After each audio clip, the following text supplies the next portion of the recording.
প্রধানমন্ত্রী অনেক হবে, অনেক আসবে, প্রেসিডেন্ট অনেক হবে, অনেক আসবে, সেই হিসাবে তোমাদের আমি ভালোবাসি, তোমরা জানো। তোমরা সৎ পথে থেকো, মাতৃভূমিকে ভালোবাসো। মনে রেখো, তোমাদের মধ্যে যেন পাকিস্তানের মেন্টালিটি না আসে। তোমরা পাকিস্তানের সৈনিক নও, তোমরা বাংলাদেশের সৈনিক। তোমরা হলো আমার পিপুলস আর্মি। তোমরা পেশাদার বাহিনী নয়, তোমরা শুধু সামরিক বাহিনী নও। তোমাদের দরকার হলে নিজের উৎপাদন করে খেয়ে তোমাদের দেশকে বাঁচতে হবে।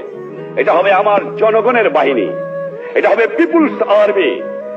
এটা পাকিস্তানের পেশাদারি আর্মি হবে না। এইদিকে তোমাদের খেয়াল রাখা দরকার।